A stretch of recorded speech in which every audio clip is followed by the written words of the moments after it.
Good morning, good morning, good morning, guys. Welcome to Island Tea right here on Win Media SKN. It's me, Azam. It's Friday, October 14th, guys. Special day for me. It's my dad's birthday. Happy birthday, Pops. And you're here with your faves. Well, me. One fave today. We're playing host tag. So, yeah, I'm going to be here with you. Usually I'm joined by my co-host, Jade Gwenadita, CPL Matthew Stuart Johnson. But unfortunately, yeah, she wasn't able to make it in this morning. And and also apologize for the late start, guys. I'm going to blame it on traffic this morning. I'm not even going to be angry at the traffic because at first I was on my way here.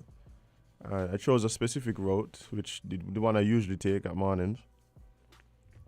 And things were just like really slow for some reason. And I was like, what's happening? I was messaging Jade and saying like, there was something going on.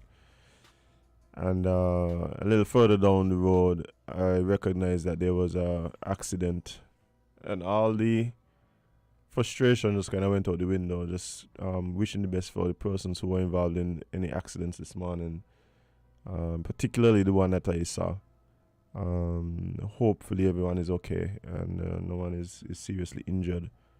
But it's so quick how things change. I come in and I all frustrated. I gotta get there. And then you see that somebody morning ain't as smooth as yours. And at that point you kind of stop worrying about your own little thing that you have going on and realizing that there's bigger things at play here. So yeah, guys, please, it's the weekend again. I'm gonna ask people that you guys be safe. All right, I'm gonna hope that for the rest of the day and the rest of the weekend we don't have any of them situations again. Somebody saying I gotta ride a bicycle, avoid all the lines. To be honest, Axman, I've really been considering getting a little moped here. A two-wheeled engine powered vehicle. So we'll see how that goes. The way gas been going lately, I've really been considering that. I'm kind of switching up that between that and my gas guzzling vehicle that I usually drive. So we'll see. But hopefully everybody out there is having a great Friday. If you're not, there's still time. There's still time to work on it and get it organized. Yeah, we usually on Fridays, we have Cross Caribbean link up, but of course it's a little late, so we're gonna just kind of jump into tea time and kind of what's been going on. I wasn't here for the last 2 days, so let me just apologize for that. First thing, thanks to all the people that reached out to make sure I was fine. Y'all don't understand. I appreciate that. It's good to know that there are people who miss you when you're not around. People who care. Simple as that is. That's a huge thing. Especially considering prior to me doing this radio show, I could have probably disappeared for a good while without much people noticing. Without much people noticing, I could have probably jumped off island for like a month and a half, which I have. And the only people that notice are the people who generally like family, pretty much. So yeah, it's a pleasant change to know that there are people out there who, are concerned and you mean something to. So big ups to all the people who hit me up and was checking in. Also, big up to Amali for coming in and helping Jade to hold down the fort. Really appreciate it. Y'all think you did a good job? Yeah, I think so. Amali is one of the original Taliban who who start off the show. As a matter of fact, there's this one particular lady, every time she see me, say, when am Ali coming back? I say, well, you get a taste. Wait till I see you again. You get a taste. But, yeah, I had to kind of sit out for a couple of days. No health issues on my part. So all those who were concerned about my health, thanks again. But no, I was good. And really looking forward to to the show today. Somebody say we're working on shift. But here comes Suffer Witty. Morning, Witty. But yeah, guys, we're gonna jump right into it, and there's some interesting stuff happening, some interesting articles. Look, somebody messaging me and said Jade party too hard last night. I don't know, because I wasn't there. I wasn't at whatever party she was at. So I will not. You ain't gonna mix me. I don't know about Jade and partying hard. That's between you and her. Yeah, I could figure if that is the actual situation.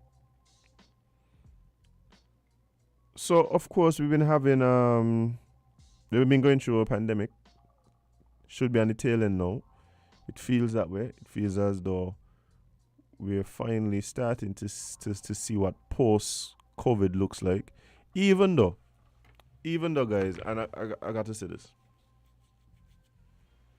There's a couple things post-pandemic that I've been watching. One, let's keep some of the best practices that we learned during COVID, right? I don't mind walking into an establishment and sanitizing, particularly grocery stores, restaurants, and anywhere that prepares, serves, handles food. So when I go to the supermarket and the little thing with the sanitizer is empty or not plugged in, I recognize myself getting a bit annoyed. So nobody wanted COVID. Well, let me not say nobody will. According to the conspiracy theorists, some people might have, but I didn't want COVID. I know nobody here in St. Kitts was looking forward to this. But the sanitizing thing, yeah, the washing your hand before you eat, even in some situations wearing masks. If you know you have a flu, you're coughing, that put on a mask. People ain't watching you like you're crazy no more. I have a friend, he wear mask all the time. Like all the time. Like that just the thing. So let's keep up some of those things. But the other thing that I've been noticing is, y'all been seeing these ads for the boosters? I've been watching sports, because that's the only thing I really watch on cable anymore. And I keep seeing these commercial ads from the companies that that created the vaccine and the boosters. Literally, like I said, by the man trying to milk this thing back. The man trying to get every vial of vaccine and booster off the shelves, but the man ain't want to waste none. If the man could keep this thing going, but the man gonna keep this thing going. Some of the things that they were saying in some of these commercials, I was just like, in about 5 years or so, somebody gonna come back around and just tell them, look, y'all was overdoing this, y'all or the FCC a cool $1 billion or so. But it ain't gonna matter, because they would have made $7 billion. But I'm just like, every time the thing to a commercial break, boosters can save up to 100,000 lives. And sure that I'm like, what? I'm pushing this thing hard. But anyway, the reason I went into COVID is because now that we have begun to emerge from COVID, of course, with economics being impacted so much, a lot of conversation going to surround economics, the way forward financially, but like on a macro and micro level, whether it is for the consumer, for businesses, investors, whatever it is, everybody now looking to see exactly how this thing is going to shape up. And so we have a article from winmedia.com, and it will winmediascan.com, and it says investment scams increased during COVID. ECSRC CEO wants prospective investors to conduct research before accepting offers. During the height of the COVID-19 pandemic, there was an upsurge in investment scams. People were being promised easy returns, and in some cases, people lost much of their investments and sometimes all of the money invested. Speaking on the October 12th edition of ECCB Connects, Chief Executive Officer of the Eastern Caribbean Securities Regulatory Commission, Aluzia Faisal, advised prospective investors on the key indicators to determine whether an investment offer is legitimate. Axman said no scam catching him. You see? Faisal said in most cases, the ECSRC will approve the documentation related to a specific securities investment. Let me tell you all what I mean. If a company wants to offer shares to the public or to sell shares to persons, they will have to first submit a prospectus to the Commission for approval. And that prospectus will outline information about the shares, about the company that is important for the prospective investor. So if someone comes to you and they are selling you shares in the Eastern Caribbean securities market, you must first ask for a prospectus, because that is a very important document that is required by law for any type of offer of shares, especially if it's being done publicly. All right. With the increased global connectivity, investors are targeted digitally with offers from around the world. In these cases, Faisal suggests that research be carried out on the company through the securities regulator in the company's district. We would advise that you do research. You research the company on the website of the securities regulator in the jurisdiction where that company is located. For example, if a company is in the US, if a company is in the US, claims to be operating from the US or maybe the UK, and they are offering to sell you investments, first of all, you can go onto the website of the regulators in the UK and the US to check if that company is actually bona fide and registered to them, or whether they have some sort of association with those regulators in that jurisdiction. The ECSRC has on its website a list of all the companies in the Eastern Caribbean that are licensed by the Commission to participate in the securities market, as well as a list of persons or individuals who are associated with such companies. Meanwhile, a scammer will likely use varying strategies, whether by deception, bribe, or illicit means, to attract individuals. Faisal said it is often vulnerable investors who get caught up in the scam. Now, I think this is important information because there are persons who are obviously financially hurting as a result of COVID and looking for ways to make some extra money. And I used to say persons, I think all of us are right now considering how can I earn a little extra income, whether it's through investment, whether it is a little hustle, whatever it is.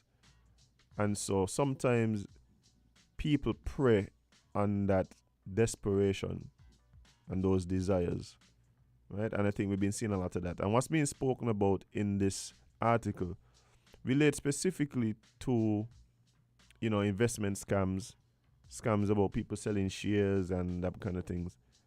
And I know people who have been caught with that in the last 2 or 3 years. But let me tell you something. I remember all them Susu partner hand flowering lotus or Thai beach, whatever it was. Lot of people lose money on them there. I'm telling you, them online WhatsApp partner hand, I had several people who reach out to me about being a part. Some people actually get upset with me because I didn't participate. Oh, the flower. That's what it was. I didn't know. I did water lily. I don't know what it was. The rose. No, the rose is something else. The rose is something else. Don't get excited. But whatever it is that like the people were doing at the time with the situation, the WhatsApp flower group thing. I have people who some of them actually came back to me and was like, "Bah, I shall listen to you." I said, "But you just couldn't get the information. Like I was asking you questions, you couldn't answer. Like it wasn't that I was trying to lessen your money or anything. It's just you couldn't answer the questions. So what you want me to do?" And I think that is the sentiment that's being expressed by the CEO here, which really is: do your due diligence. Sometimes, if something seems too good to be true, it probably is. It probably is. Like, anyway, we have somebody trying to join the conversation. Good morning, caller. You're live on Island T. What's up? Hi, morning, Asim. Morning. How are you doing? I'm doing fine, thanks. I don't think I've called you for the week, but good topic. Yeah, I mean, our people just have this idea of that, people just have this idea that they can get rich quick.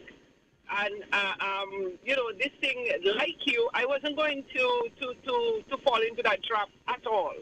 I mean, the amount of invitations and people try and call me and, explain to me how it works. I said, no, I can't do that. Right? I mean, I don't even like partner hand. I know it is something from our culture, but sometimes people run away with the money. I have heard stories, you know what I mean? I've been in one where somebody absconded with the money. So, I mean, people need to wise up, Yeah, for sure. And even with the partner hands, I think if I know everybody in the partner hand, like I know where you live, I know where you work, like that is one thing. But I just like, who are these people? I don't know these people. Like when I send my money, how are you coming back? Like, I know. I mean, I'd rather take my chance on just, putting it under my bed or something. But even that is not good. Buy something and sell it back for more. Like simple that. There are so many other ways that people can, get out there, make something, sell something. Yeah. This whole idea, this person tried to convince me, and up to now I haven't seen them gotten rich off of this, whatever was supposed to make us rich very quickly. Just ridiculous. Yeah, the amount of scams I was seeing during the COVID time, I was like, well, by the time COVID finished, we should just be a nation of millionaires. Precisely. I totally missed you and Darren this morning. Oh, actually didn't happen. There was a traffic accident that got me into the studio quite late this morning, so that didn't happen. Oh, okay, alrighty. Well, my girls were running late for school, so I got in the car late. So I was wondering, I missed Darren. So, just that. Anyway, have a nice day. Happy weekend. You do the same. Okay, take care. Right. But guys, I think this kind of speaks to something that we've been saying here on the show, which I think this speaks to a lack of information, particularly in our education system, right? So when we are teaching children math, business, all these things, somewhere in there that should be required learning money management, investment. Money management and investment. Right? I would love a situation where as you learn investment, you put money aside. Remember we had these saving schemes when we were in primary school. I can't even remember what the name of the saving schemes was. But by the time I got through with like high school, putting a little $1, $2 in the savings, my little bank book had a nice little thing there for me. We're gonna continue But after we take this caller, good morning, caller. You're live on Island T. What's up? Okay, good morning to you two guys there. Well, it's me alone, but good Yeah, morning. stop. Oh, you alone there, also Jamie there. No, no. Okay, she probably listening somewhere. Anyway, people got to be very careful with this scheme, because I know of a scheme that I was encouraged to join. Luckily, I only put in a few dollars, nothing to really talk about. You put in what you were able to lose. To lose, Right, exactly, yeah. right. That's an investment And strategy right there. they, and I know of people who put in lots and lots and lots and lots of thousands of dollars. And one person raised the alarm, they say, well, the time has come now for them to get back the money. And my boy, the people then begin to disappear. Right now, this thing about admin and support. So the only people who can contribute to the scheme or say anything on this, I want to call this scheme because I don't want to call the name of it. Only they do it, and they block everybody. Right now, there's nothing coming from the scheme. Nothing that you're supposed to things every month. They don't post nothing at all. They just suddenly disappear, and they gone with a lot of people money. Mm-hmm. I mean, people. I remember years ago, the former chief of police, Warren, I think his name was, had warned people not to get themselves involved because a lot of people come to him and complaining. All these schemes. Imagine a man going to tell me, give him $500, and within 4 months, $500 and within 4 months, I'm gonna get between 10 to 15,000 US dollars. So I said, well, easy, so nice. Easy, so I said, well, imagine 10 of us put in the $500. Where are they gonna find the funds from that to give it back in 3 months' time? That amount of money. And the person went on and said, oh, this and you don't believe in it. Next thing, the individual called me and complaining, but you were right, Up to now, I can't get back my money. They're literally blocking me, so I can't get in touch with them. So these schemes, they're going to bring your money. That's something I can't Judge Judy. If it sounds too good to be true, it can't be true. So people must be very careful when they invest the money, especially these kind of schemes, because a lot of people invest in them, put the money in and up to now they can't hear from business in them. So kind of glad that you guys bring this to the fore. Be careful where you put your money, because you can. But now the partner hand, I was in the partner hand, and let me tell you something. You have to sign this piece of paper that if you mess up, you could be taken to court. And that partner hand was so good it wasn't funny. Really, really, really help you to well, I gotta say save your money, because not everybody who could put aside $200 every week. Mm-hmm. And because you're joining this scheme, you're forced to give them your $200 because you either don't get the money or you're supposed to get your money at a certain time. Right. But them scheme, I want people out there, run from them. Run from them there. Anyway, good program as usual. All right, man. Appreciate it. Thank you. But yeah, I think that that caller made some really good points, and I mean, I'll probably touch on them. But the thing for me is, we're talking about the school, saving in school, and the thing for me, somebody is saying that schools in Nevis still have saving corporations with the Nevis Credit Union. I'm hoping that is still the case here. I had a savings when I was at Newtown Primary. But what I would like to see happen is that is something that through your scholastic career, so even if you start from kindergarten or even in nursery, somebody's saying that one of the nurseries that their son goes does that to help them with teach them saving. And if you move this money throughout your scholastic career and simultaneously learning about investment, then what happens is, along with whoever in charge of it, when you get to, let's say, fifth form or fourth form, you come up with a plan based on all the things that you've learned over the years. Say, hey, I'm going to take X amount, and you could have limits. So you have to, if you enter into this program, like we call it the school's investment program or whatever, there's certain limits. You can, at the end of it, you can invest you can take out X amount, you can invest X amount, and within these parameters, you make a decision as to how much you're going to take. If you're going to invest all of it, where you're going to invest all of it is something that you talk along with one of the teachers or one of the facilitators of the program to help you do that. You know how that would change people's life. If you come out of the school and you go buy shares in, let's say, a well-performing company, you buy National Bank, or you take it and you put it into one of the, and this is something I was going to say, one of the saving programs that you have at some of these financial institutions. They're actually very good. Whether it is like a First Federal, Sagicor, all of these are things that the students could learn, know what the pros and the cons are, and make a decision based on their the current situation, the overall goals, and it's an informed decision, which is what I think is beating a lot of us when it comes to the investment. The truth is, what going on is you're investing in something and you don't understand how it works. That's really what's going on, and from right there you're going wrong. If you don't understand it, keep your money. Some of y'all invested in crypto, y'all have no idea what crypto is. I come and I talk to y'all about Web3, you have no idea what I'm talking about.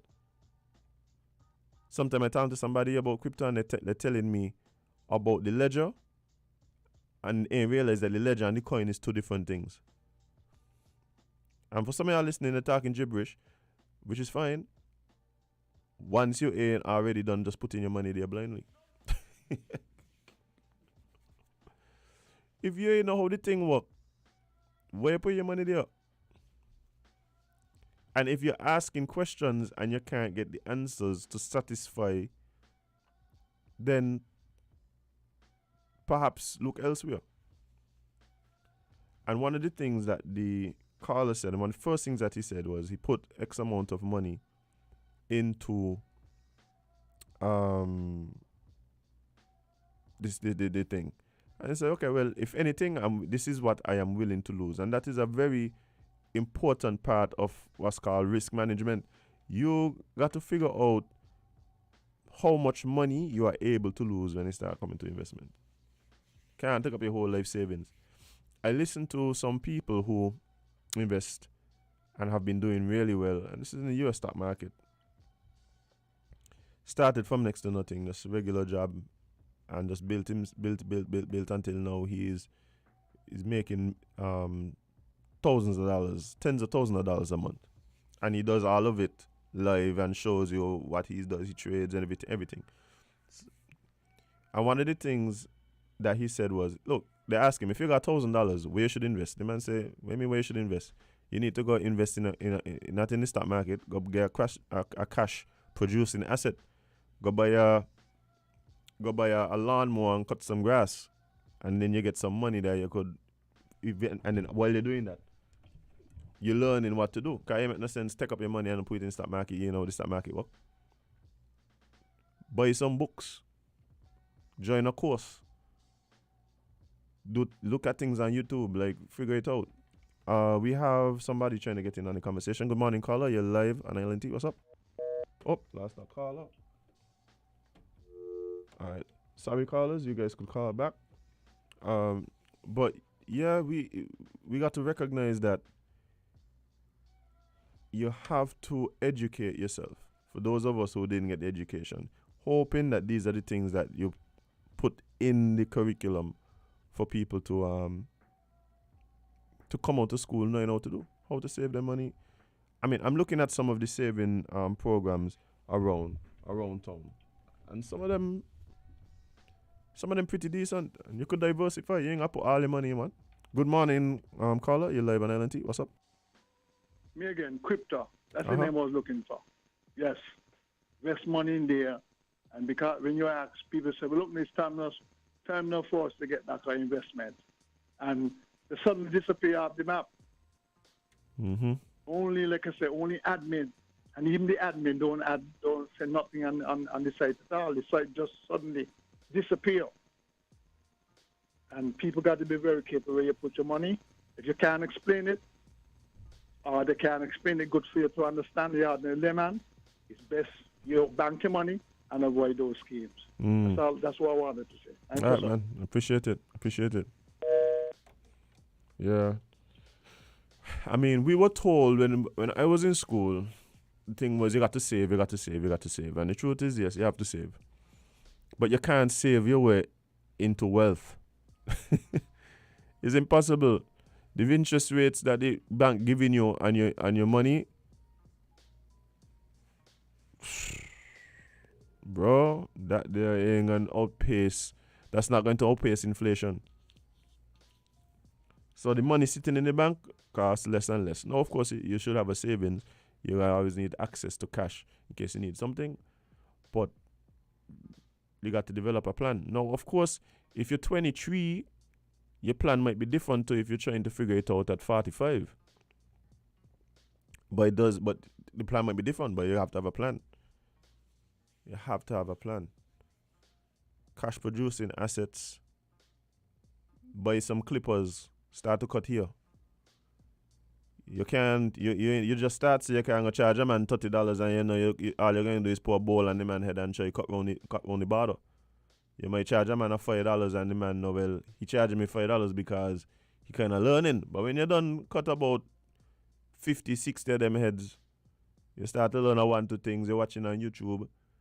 You tell a man, by watch you don't come to me for no style in your head. You know, if you wanna square and and you just need to hear a little law, you could check me. Just stay there and you build up your barber business. I mean, don't come to me because you all realize I don't go to the barber like that. But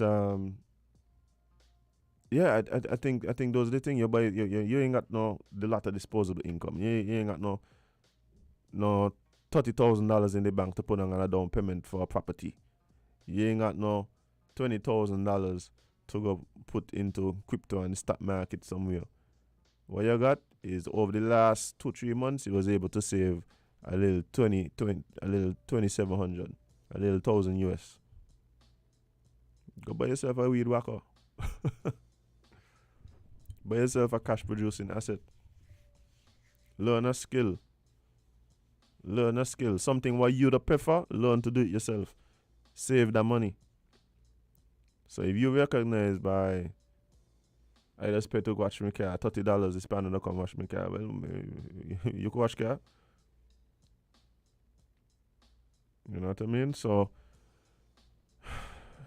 at this point, what I'm trying to get at is we have to be wise with what we do with our money, even in spite of the need for more. So yeah, you're gonna have to take some risk, but you have to take calculated risk. You can't just listen to the pie in the skies, this pie in the sky stories and go jump in and hope that you land on a nice food filling. Like walk like that.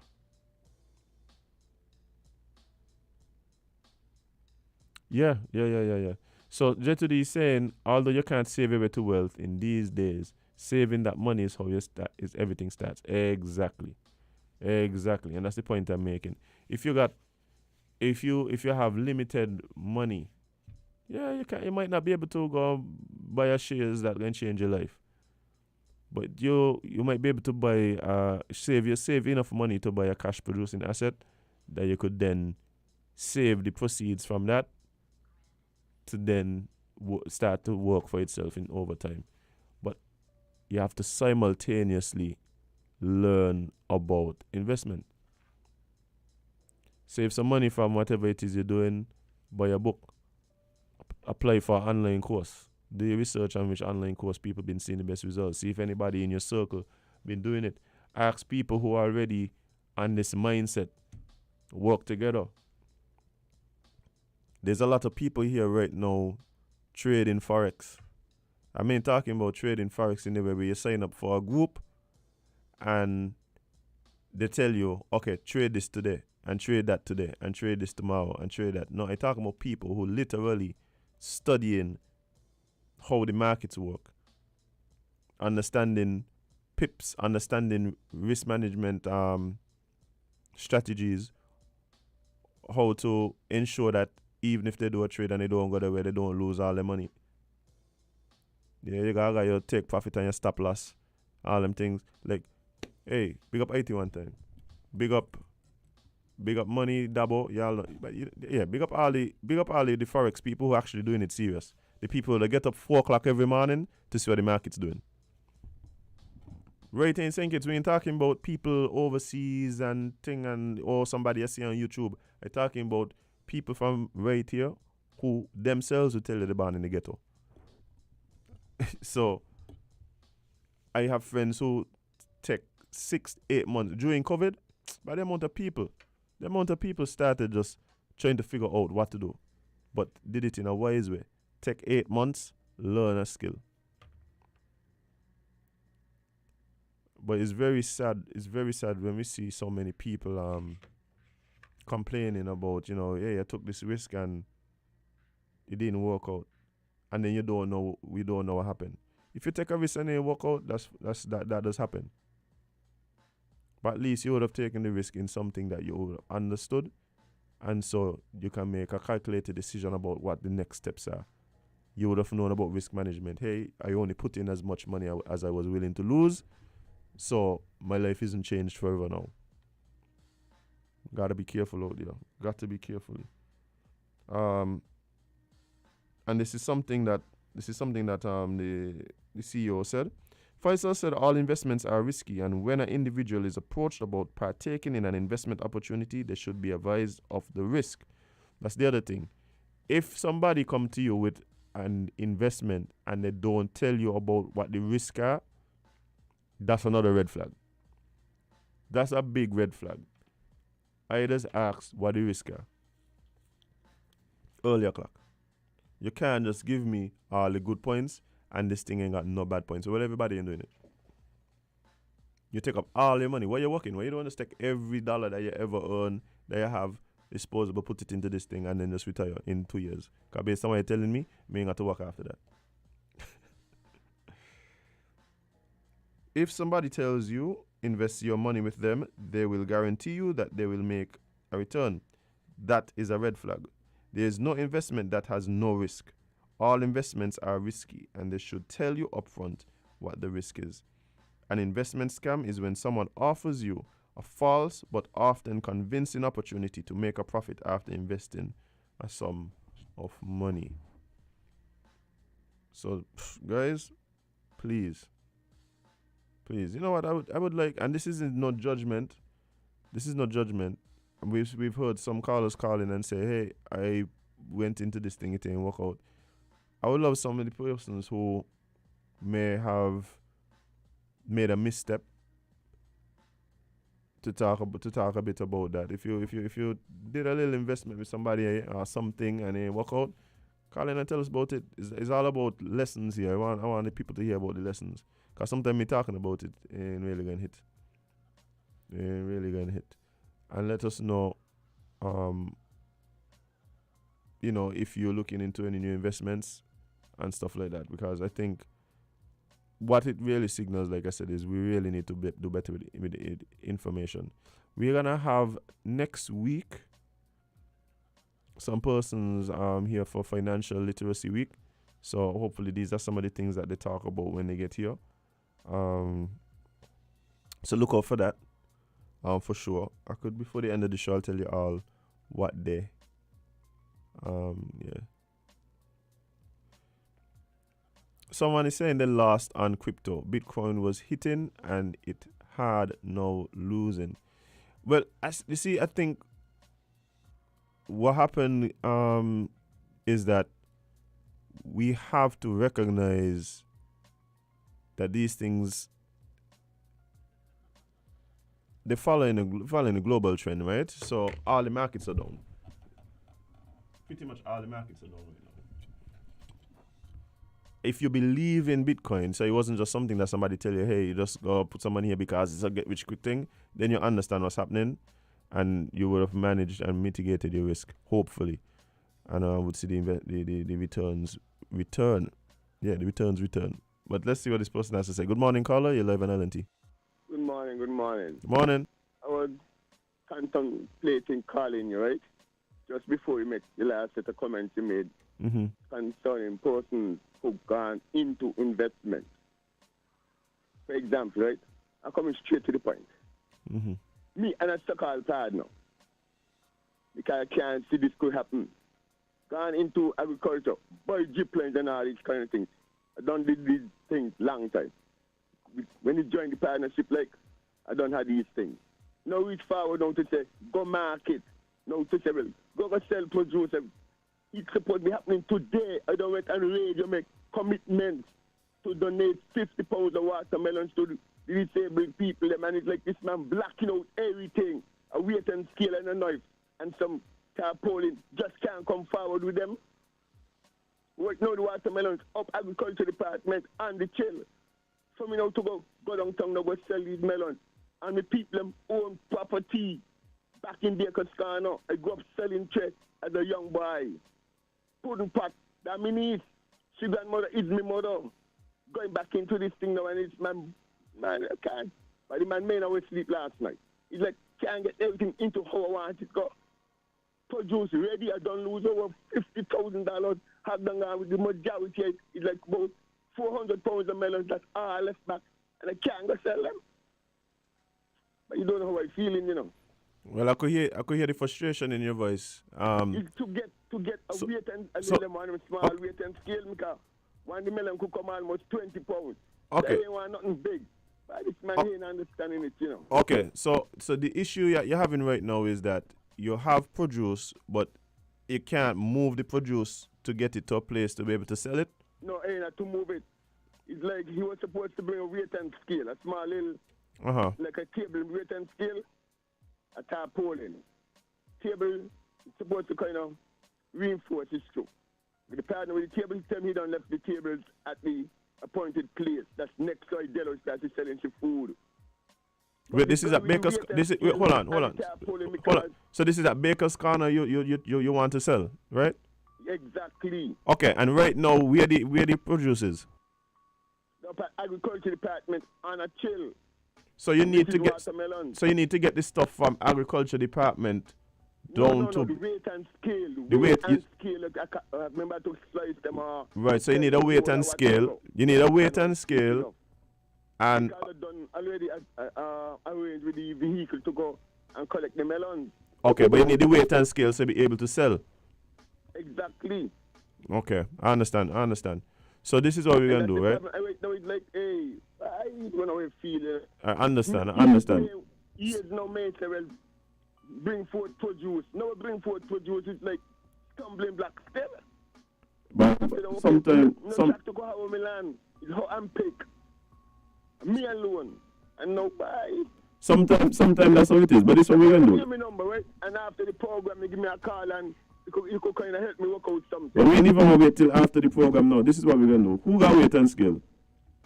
Who got a weight and scale? You comfortable giving out your number now? Yes. Okay.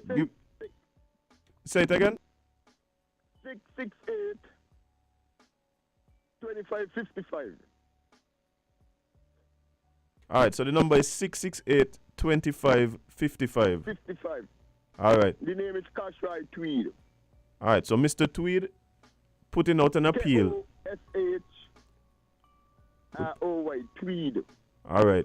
So this is what we're doing. We're putting out an appeal to anybody who either owns a weight and scale for this gentleman to be able to just for today alone. Just for today. Either you know or you know somebody who has. Either reach out to us here at Win or you can call him directly. Again, the number is 668-2555. Easy number. Thanks a lot, man. Yeah, man. No problem. Cool. Too easy, man. We got sorted out that. Man, tell me all these people listening in Island T, we can't get weight and scale. There we go. I want to hear a successful story. I'm calling him after the show. But that's a big point, you know, guys. Not sometimes. I know Murphy just like to pop up and got fun. Murphy just decide, whatever can go wrong, will go wrong. And there's another thing, we enter into these partnerships with people, you're depending on people, but the truth is, especially when you're starting, you kind of have to do that. It's difficult for you to do everything on your own. And so you're gonna encounter some of these stumbling blocks that really and truly are no fault of your own. Let's see what this caller. So say good morning, caller. You're live on Island T. What's up? Hey, Azim.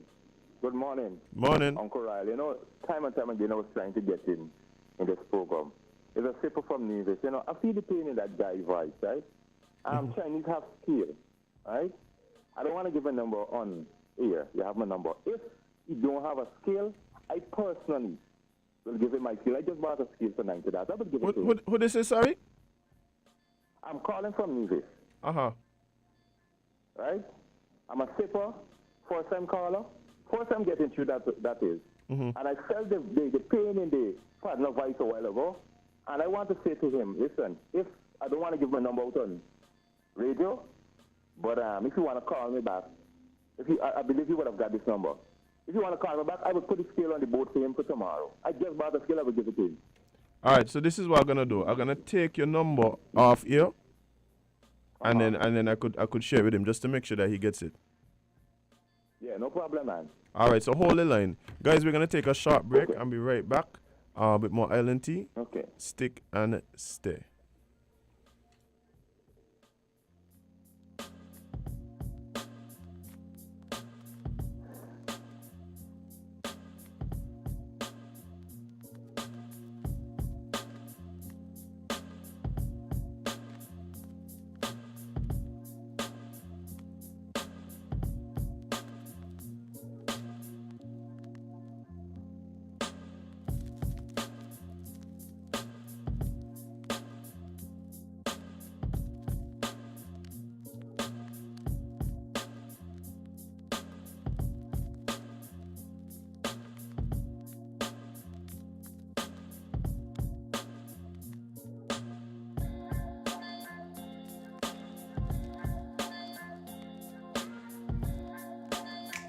Maybe it's the way the brilliant gold liquid reflects our sunshine, or how the bright blue of its label mirrors the clear Caribbean skies overhead. Maybe it's the fresh, crisp taste of this beastly cold beer on a scorching hot day. Maybe it's even the way it brings us all together. But one thing is for sure, Carib is very much a part of who we are wherever we're from in the Caribbean. Carib. It's the way we play. Drink responsibly. Portsmouth's Value Mart IGA is helping you spend less and save more. How, you ask? Essential Everyday and Equiline. Spend less on our Essential Everyday products and get the best quality, the best taste, and the best value. Spend less for all your family health and beauty needs with the Equiline brand of over-the-counter products. Portsmouth's Value Mart IGA is helping you spend less. With our Essential Everyday products and Equiline over-the-counter health and beauty care products. Shop smart and spend less at Value Mart, where price matters most.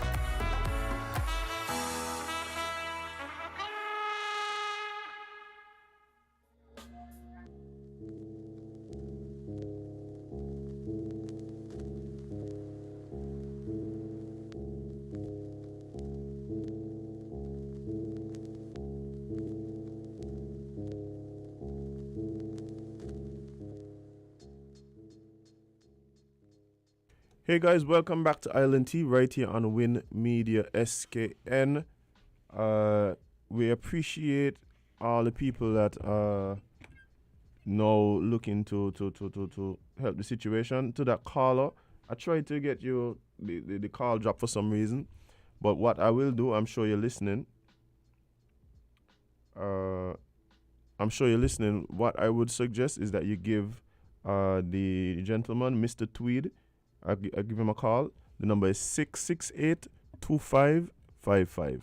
So you could call him directly, and you guys can arrange that. Now, and I understand that you were looking at perhaps putting one down on the board for him tomorrow. That would be amazing. So anyone else who would like to help the situation, understanding that time is of the essence as well, please feel free to reach out to the gentleman 668-2555. I'm gonna say it again here before we go. So when I come here Monday morning, I have a good testimonial on how the sippers really help this gentleman. But this is kind of why it is too, Every time you watch, but this one here serious, because a lot of times it does feel like the universe conspiring against you when you try to make positive steps. We are talking about investment, and that's why it's important to talk about risk, because you could try your best, and again, sometimes for no fault of your own. And I think those are the times where it gets very frustrating. I could speak to that. Trust me, sometimes for no fault of your own, you do everything that you're supposed to do as far as you know. Somewhat so you make you start to question yourself, if you're going crazy. Like, is me? Like, why I had some bad karma from my past life? Like, what going on here? And it really make you question. But at the same time, understanding that these things will come help you to manage the frustration. You ain't gonna stop the frustration from coming, but able to manage the frustration.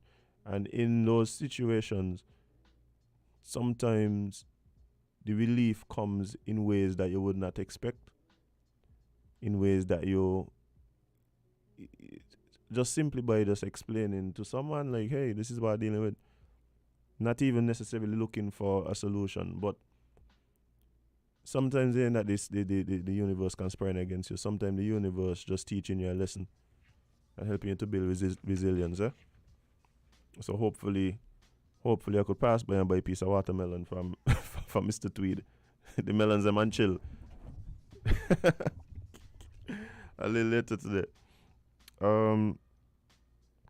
But speaking of, we're speaking to the issue of investment, post-COVID, what that looks like, and we get out of COVID, we start feeling like things on the up, and then we jump right into another world, with another situation that affects pretty much the entire world, regarding the war in Ukraine and all of that. And I'm gonna tell y'all something. Some of us are still in this mindset where that they're so far away that they don't matter to us, where we're studying about that. But outside of the supply chain issues, the indirect and direct increase in prices, I think we're flirting dangerously with like world changing, like military action. I think what's happening, I'm looking at this thing and it's like, I thinking to myself, where Putin gonna go next? Where is Putin gonna go next? I don't even know if it's a matter of like he insane or he crazy. I don't think that. I don't think any of that. I think it's very calculated. I just think because it's very calculated, where does he go? What does he do?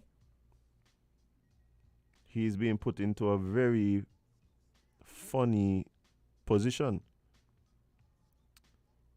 But hey, let's talk a bit about our region and the effects that has on our economic situation. It says the ECCB governor warns of. Oh, before I even jump into that, might take the calls in between. I don't want to lose the calls this morning. Good morning, caller. You're live on LNT. What's up? Hey, good morning again. Nobody took my call, but I made contact with the guy. All right, awesome. Well, we appreciate you so much. Yeah, man, no problem. All right, thank you. Yeah, all the best, sir. Hey, big up the Sippers one time, eh? They are the real MVPs. big up the Sippers one time, and I'm really happy that the caller called back in to let us know that he made contact. So Mr. Tweed, I passing to buy you some watermelon that and chili. Just letting you know. But as I was saying, guys, according to the International Monetary Fund, the IMF, when I hear IMF, I get frightened. When I hear IMF, I get frightened by the global. Wait, what can I hear? I hear myself on the radio on my phone. And then last, the actual article. So I'm going to take this call. Good morning, caller. You're live on LNT. What's up? Yes, good morning. You're asking what does Putin do next? Say that again, sorry? Were you asking what does Putin do next? No, I was saying I don't know what he does next, but I think that he's being backed into a very precarious position where he could make some world-changing decisions. Again, I think the problem is really complex, obviously. Yeah, for sure. How about going back to pre-war positions? Okay? That would call for him, of course, acknowledging that, well, the invasion was a mistake, but it would also call for the West acknowledging that they're pushing, they had some role in provoking Putin, in that they were flirting with Ukraine to join NATO. Mm-hmm. Right? As soon as, and that's what I'm saying, right? These things start out with these little moves, and then the next thing you know, it's escalated to something big. And so I'm saying that as a way of getting out of the mess, go back to how things were before the invasion began. Don't let Ukraine join NATO, right? People are going to say, well, they're a sovereign nation, they're supposed to be able to join wherever they wish, but you know it's not as simple as that. But it is, the whole thing is very complex, as you stated in the beginning of your comments, because at the same time, when we say go back to the problem is, how does Ukraine now go back to pre-war times after losing so much infrastructure, persons, refugees all over the place? So that in itself, so even outside of, Ukraine is sovereign and they should be able to make their own decisions and stuff like that. But when we start talking about going back to before the war, I don't know how Ukraine goes back to before the war. Well, but I know what you're saying. I understand what you're saying. How did Germany rebuild after World War II, even though they started it? Well, you see, that's a casualty of war. Call it collateral damage if you wish. But the fact is, in terms of the geopolitical positions pre-war, okay? That is what I'm suggesting. Yeah, I understand. Let the West, they're quite prepared to foment things and give Ukraine weapons to prolong this thing, when in fact they could have been given the same money towards rebuilding. Well, okay? I think the issue was that even giving the money to you can't say to give the money to rebuild, because rebuild can happen after, right? So there might not have even been a Ukraine. There might not have been a Ukraine left to rebuild. It might just been Russia. But at the same time, I think we've long gone past assistance. I think it's fair to say that the West is fighting a proxy war in Ukraine with Russia. Yes. Right. I think it's that much is clear. Yeah. But it also has implications. Yeah. Yes, the United Nations Charter does not allow for the seizure of other people's territory. Okay. Well, I mean, they just claim about a quarter of Ukraine. So. Yeah, but remember, since '67, Israel has virtually annexed parts of what Palestine, was then Arab territory, right? And even the United Nations say go back to the borders as existed before 1967. Israel said, no, I win. I win, and therefore I'm entitled. Okay? And it's strange that we are prepared to accept that position by Israel, but not, ostensibly because it's within Israel's national security interest to, how to put it, have defensible borders. Right? So how come you can't make the same argument for Russia? I think we have seen time and time again the hypocrisy that exists in some of these international organizations, right? It raises its head all the time. We've seen how many times the nations that are the nations literally just do what they want. The top nations they do what they want. Yeah. They just do what they want. Right. So I mean, this isn't any surprise. You know, it isn't any surprise. Yeah, but the thing is, what that does is that we come to no solution, not even stalemate, because the fighting is still going on. What do?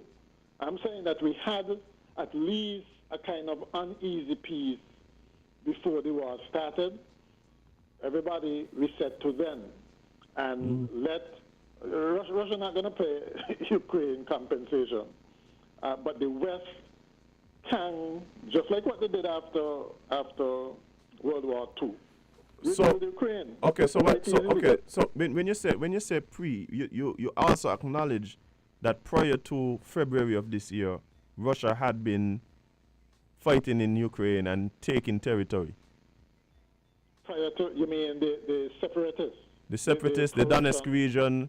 Right. So does Russia just go back to continuing to encroach on Ukraine's borders under the guise of liberation? Like, is that because that's kind of where we were prior to February? That's true, but at least we didn't have this kind of anarchy and suffering and so on. What I'm saying is because of the situation that existed prior, and because of the way it escalated, I don't even know if that is possible. Also, bear in what you said, it would take some admittance of wrongdoing by all involved, and I don't know if I can say that. Like, that's a start, though. Once everybody agree that, well, there are no devils and angels here, so to speak, that at least is a start, because remember... What's the end when somebody loses by? What actually precipitated this, What actually precipitated this was Russia couldn't stand the thought of NATO expanding eastward, right? So some guarantee should have been made to stop that, because... But the truth is, my argument has been that NATO has served its purpose and should have been long dismantled. Right. That has been my argument since February. But at the same time, I mean, we're here, and as much as I would love to see what you are suggesting, come to fruition, again, I don't know. But what's the alternative? That's the whole point. What is the alternative? Russia cannot win the war, not without using nuclear weapons anyway, okay? And Ukraine, once it's winning, once it's regaining territory, is not going to stop. So where does this end? Are we going to have another Afghanistan, a 20-year or whatever number of years war? The sad part for me is that is one of the options, and it is more preferable than the one you outlined prior. So I don't know. I don't know. Preferable? Not preferable. I mean, preferable would be everybody just to say, hey guys, we might have overreacted. We're gonna go back in Wicano. That'd be ideal. Right. And we could hope that happens. We will hope for the best. But and once somebody appears to be winning, that is not going to happen. Right. So we And need the to truth come is, to some kind of but- stalemate first. but let me ask you where this then. everybody realize, well, this is neither good for Russia or good for Ukraine and the West. But How do you believe that outcome to be? well, maybe after some people endure a nice cold winter, you know, it might cool off some heads, and maybe next year, somebody might just decide, well, let's stop this. And of course, remember too, Putin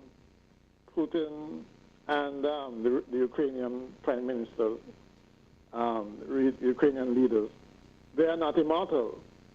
So at some point, you know, something will intervene to stop this. Well, I mean, Jay, they say it all the time. Somebody need to. Well, no, I ain't going there. Yeah, I ain't going there either. But based on what you're saying, yeah, the truth, it's similar sentiment. Like, they ain't gonna be there forever, and these policies, a lot of times, these extremist policies, they might not die. They might not die with the people who profess it. At least not altogether, but well, definitely lose some steam. I mean, bearing in mind the fallout from the war, which nobody seemed to have anticipated, you don't think people really want this to end? The rest of the world really want this to end, you know? No. Everybody want this to end. Everybody want this to end except some very key players. I mean, we see the mass exodus of people from Russia because they want to get drafted. We see the protests in Russia all the time because people protesting against the war and getting locked up. Right? We see. So I mean, I think the vast majority of people, as a matter of fact, I would go as far as to say, I think it's only a few key people who perhaps saying ready to just do whatever it takes to just end this. Yeah. That decision is only being taken by a few key people. And when I say a few key people, I'm talking like probably as much people in the studio right now, and there's only me one in here. Right. Well, I guess we'll see. We'll eventually see what happens. But Indeed. as long as somebody is winning, it's not going to end. Yeah, right? and It got to end up to be a stalemate somehow or the other. Exactly. Oh, Exactly. Anyway, Yeah. we'll see what happens. Yeah, time will tell. All right, thanks for your contribution. All right, guys. Well, I'll just finish reading the article because it does speak a bit to our situation here in the Caribbean. And it says, at the annual meetings of the International Monetary Fund and the World Bank Group, which started on October 10th, financial institutions, government bodies, and non-profit organizations are discussing insights and action plans on how to respond to short-term shocks and bolster economic institutions to tackle long-term challenges. As it relates to the Caribbean region, one of the long-term challenges facing financial institutions and governments is climate disasters, another shock that can cripple the economies impacted by natural disasters. The Eastern Caribbean Central Bank Governor Timothy N.J. Antoine noted in a panel discussion on October 12th that the Caribbean cannot survive a climate catastrophe if action is not taken now. We can survive inflation, we can survive recession, but we cannot survive a climate catastrophe if we fail to act now. That resonated with us in the Caribbean, and I am sure it resonates with countries large and small because the climate crisis is not a respecter of size. Although, of course, small size means that we are more vulnerable.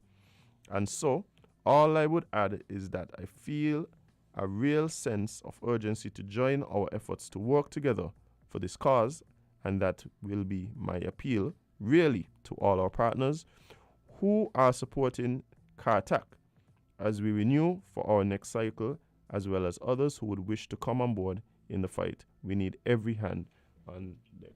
So that is the central bank governor speaking about climate change as one of the other things that could possibly impact us in a real long-lasting and negative way.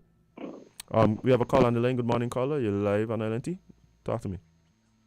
Hi, good morning, Azim. Morning. Just Mr. Wayne on the topic at hand, the geopolitics.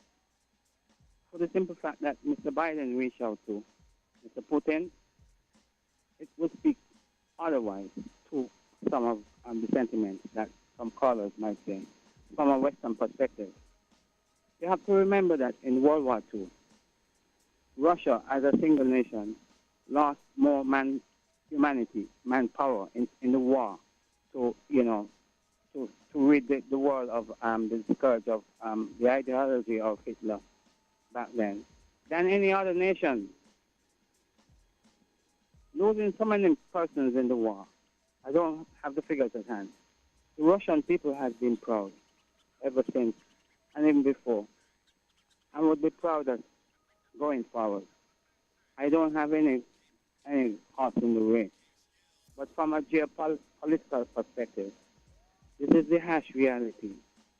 And like you would have agreed that NATO should have been dismantled, and the encroachment on NATO and the Russian Federation, and the dismantlement of the Russian Federation back then, the Soviet Union rather, you would have found that Russian citizens would have spread and would have been in other regions that, like Ukraine, for instance, and the Donbass area and the Crimea area, would have speak volume to that aspect. It would have been visible also that Mr. Putin celebrated 70 years. And on the day or the day before or the day after his 70th birthday, the bridge that he was, constructed between the Crimea was blown up. And that bridge, it is a stamp now in Ukraine. It is a stamp. You go down to the postal service and you stamp on, certain areas in St. Kitts and Nevis, and you will have seen that stamp with the two explosions or the explosion that has happened across that bridge. So these things were sinister, in terms of the timing. And I follow geopolitics from a balanced perspective. Then. That is why I can speak the way I'm speaking now. And this is where we are. No, we don't want that. I don't know what role Russia played back then in the scrambling for Africa in 1884-85 rather. But we see the undermining of how the energy, we are talking about coming into winter, and how the energy crisis and the inflation and all of that, because the U.S. is selling natural gas to France and others, and probably Germany especially, at a higher rate as to what they would have gotten it from Russia. Well, one would say, well, okay, we don't want Russia to have the monopoly, and at the winds of fancy, the Russians could have turn off the tap and starve the European nations. But yet, the United States is selling their partner at a much exorbitant rate, because we all agree it's a proxy war. And someone going to have to rebuild the Ukraine. Well, who stands to benefit from that? Mostly the U.S. and the European nations would benefit from rebuilding. We see it in Russia, we see it in Syria and other nations, right? Yeah, why is big business? Like, we know that. Why is big business? And the reason why it's happened is because somebody benefiting. I mean, I don't think whether you seem to lean more towards Western righteousness or Russian righteousness, that you could disagree with that. I think that much is evident, right? But in terms of geopolitics and how we do, what do you believe for instance, like we here in the Caribbean, suffering effects? What do you think we need to do to stave off some of the effects that evidently are already happening and will continue to happen? Well, I agree with the perspective of the ECC and their perspective, because they are, the financial, so to speak, the overlord in our nations to get things right. I did heard you talk about how businesses have been done. I used to follow the ECCB, the Securities Exchange, to really, if you want to start up a business or invest, I all look there. And so that is where the ECCB will come in and give us some guidance. But it has to be balanced with, in terms of our food security, in terms of benefiting from the energy crisis. We know that Guyana is a part of CARICOM, and they have probably the largest oil deposits now. How can we say that we don't want the Guyana oil deposit to be 70% in ExxonMobil and all those persons, those oil companies that that Russia is getting rid of? How can we say that the Guyanese oil deposits would be 70% Guyanese owned and 30% foreign owned because of the foreign investment? So that we, in the wider regions, can benefit from the 70% of Guyana. We have seen all of that play out for quite some time. When would we put a stop to all of that and say the Guyanese deposits of oil and natural gas and what have you be 70% Guyanese? We have seen migration, and a lot of our sisters and brothers from Guyana are here, and we welcome them. But what we want to give them the impetus to say, you have your on your own space. Don't run away from it. Get something here, go back home and claim your rights. It is your birthright to claim, because others will claim it for you if you run away from it. So even though we agree on human migration and our sisters and brothers, we have one little space here. They have their deposit there that should go and claim also. Right. So that we can benefit from the crisis of energy from our sisters and brothers in Guyana. All right. Well, thanks for your suggestion. We'll have to wait and see what we do. But obviously, we're gonna have to look at it in depth. All right. Thank you, Carlo. In relation to the question I asked, this is something that I've been discussing some friends of mine, and I tell them, I say, look, just like we're talking about investment, right? And a big part of investment, like I say, is risk assessment and risk management. I think what we're gonna have to do is, like some of the other countries do, if you don't believe that the US have all sorts of people who have worked out every single scenario and what the response would be and what they need to do, and have begun putting contingencies in place to deal with any eventuality, then you don't understand how these countries operate. I hope that is what's happening here as well. I think what happened is sometimes we're too reactive. I think recognizing that, hey, what does it mean if this war continues the way it's been going? What has been happening? We've been hearing about rising in oil prices, fuel, shipping prices, unavailability of certain unavailability of certain key raw materials and things used in manufacturing. What does that look like? And what's the worst case scenario if there's some sort of nuclear fallout? How does that affect us? I'm talking about St. Kitts, I'm talking about St. Kitts now. Even though I believe that the same exercise should be repeated on a regional level, whether it is at CARICOM, OECS, all of these institutions need to be doing risk assessments and putting things in place to deal with these things.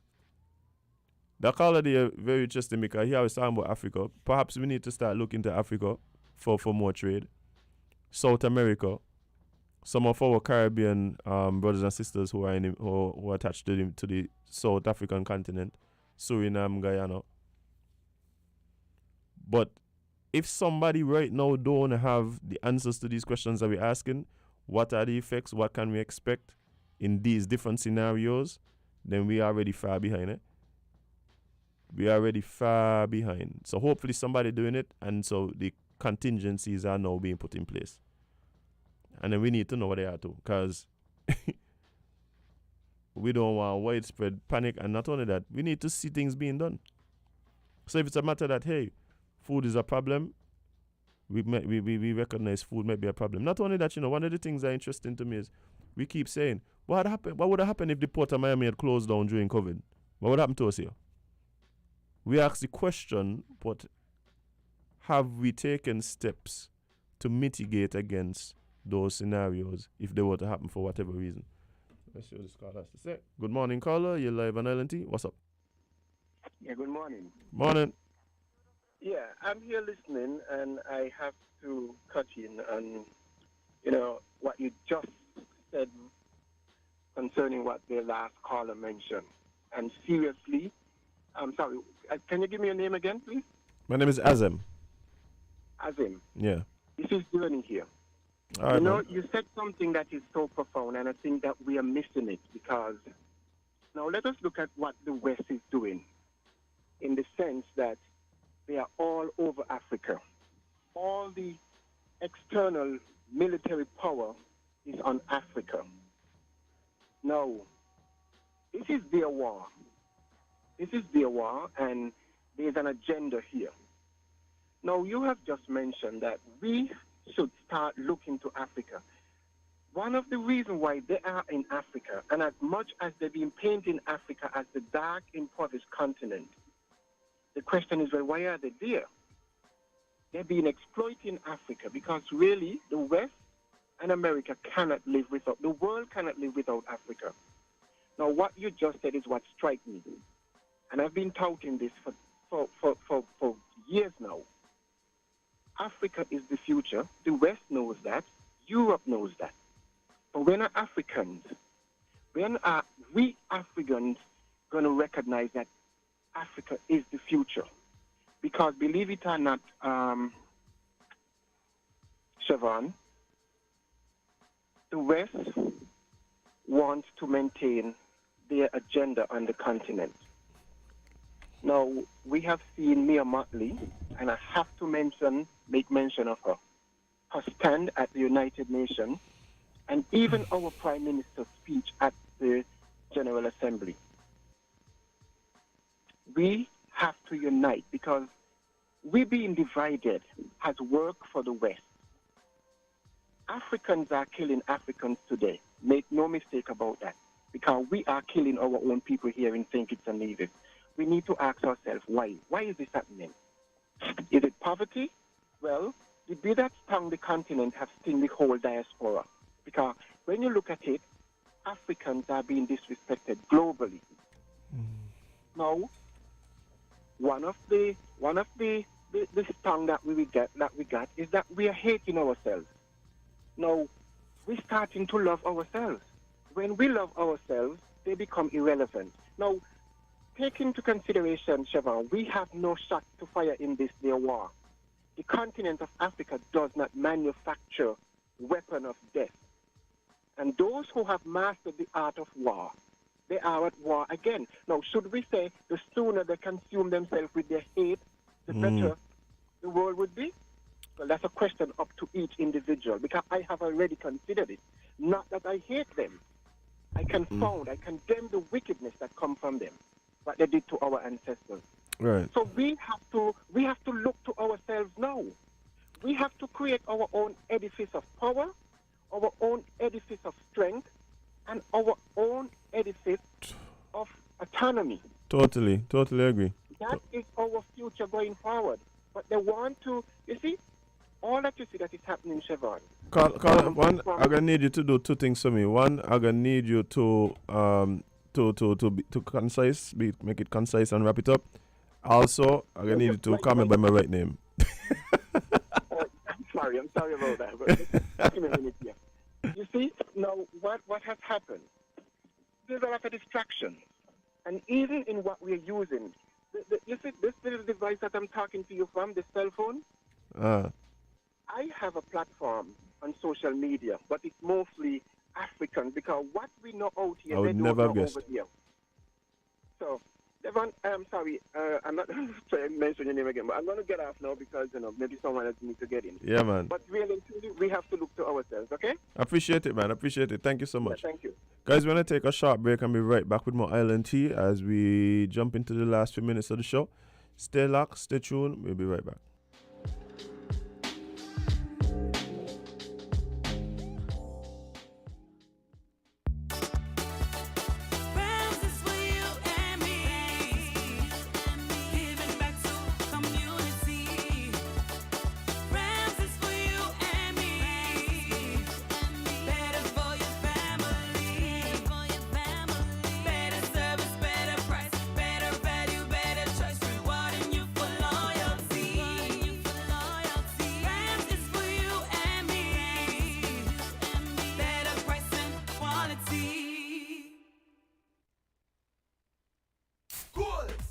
energize your goals with Lucozade. Get it roll. Look under the cap, find the code, win it. Thousands in prizes, iPhones and TVs. Or win 30 grand US dollars for your goals. That's goals. For a chance to win 30,000 US dollars, purchase any Lucozade Energy promo bottle. Look under the cap and find the code to win iPhones, TVs, and free Lucozade for 30,000 US dollars to energize your goals. See website, social media, or press for details. Lucozade, taste the energy.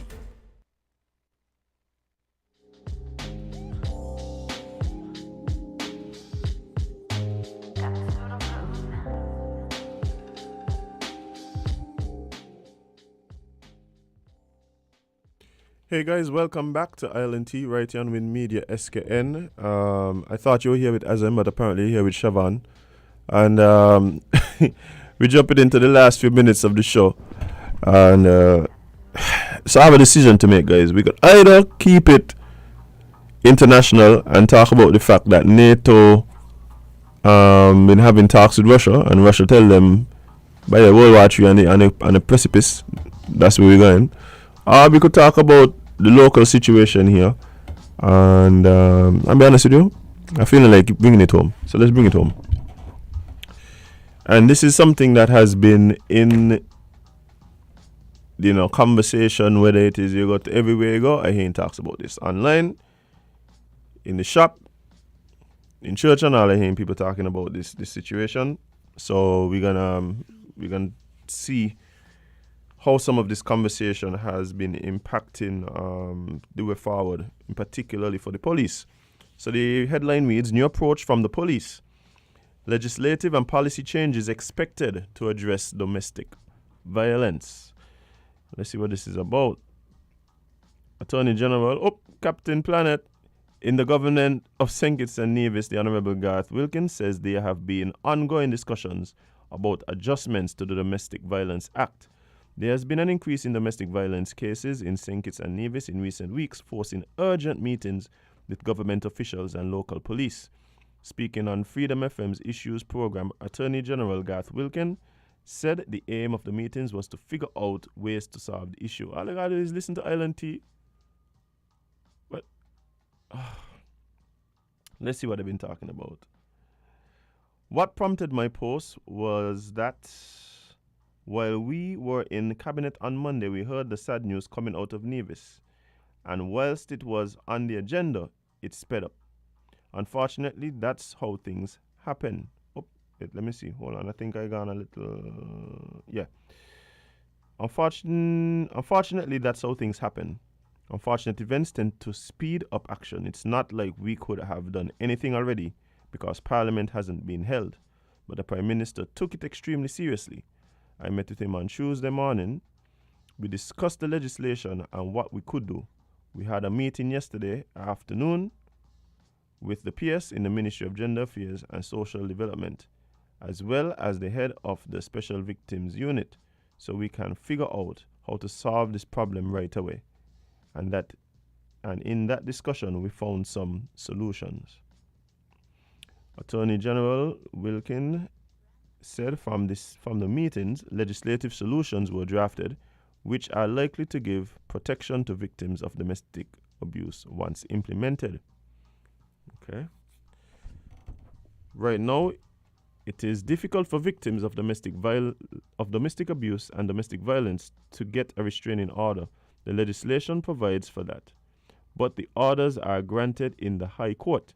I know that there are some lawyers that perform that service pro bono, but what we are going to do is we want to push that to the magistrate's court so it can be quicker.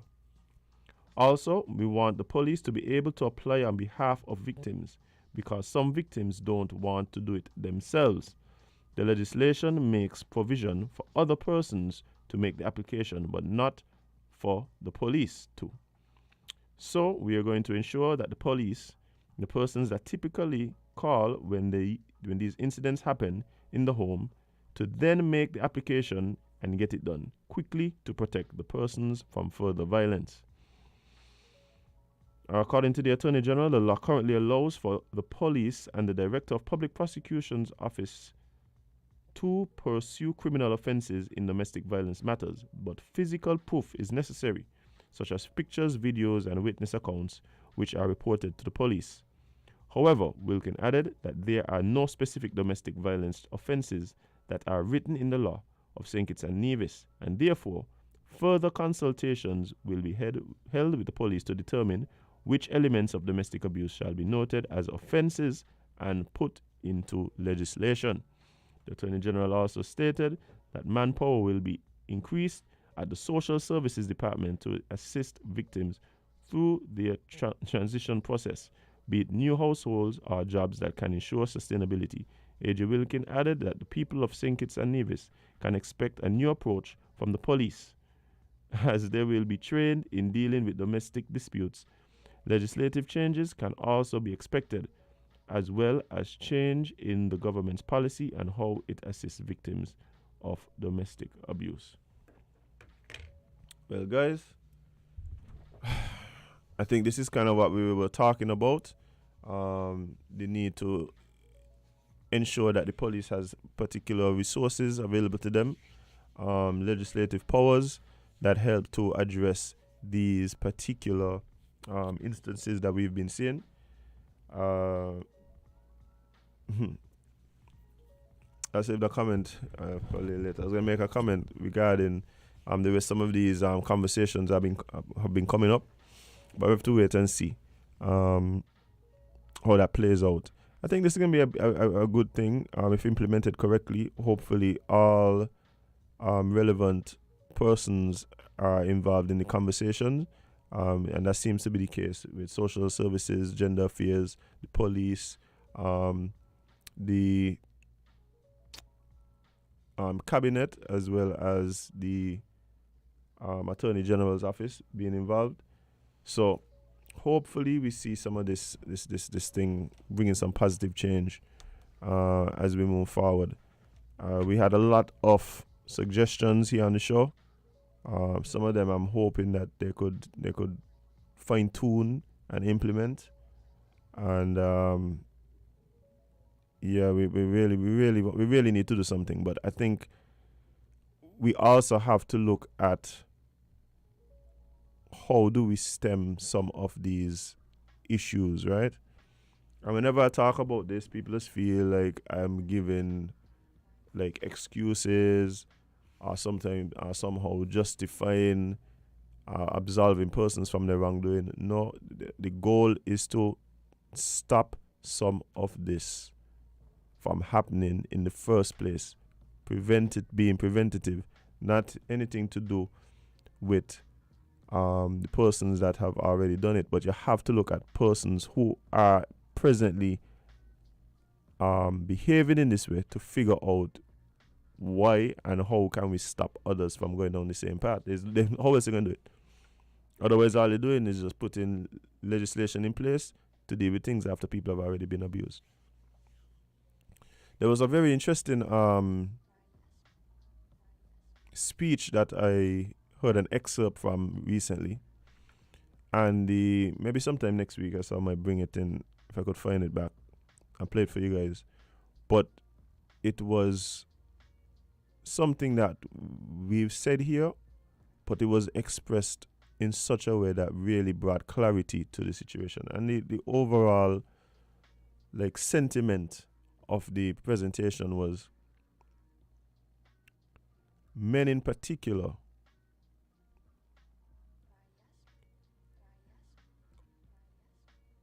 men's depression stands a more likely there's a more likelihood of depression in men morphing into anger. And part of the reason for that is the fact that depression doesn't look good on men, right? Being lethargic, looking down, sleeping all the time. A lot of the ways in which depression presents itself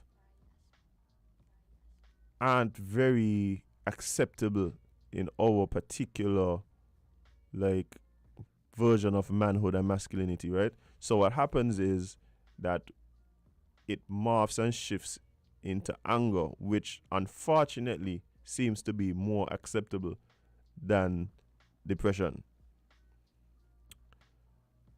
And so once you recognize that is this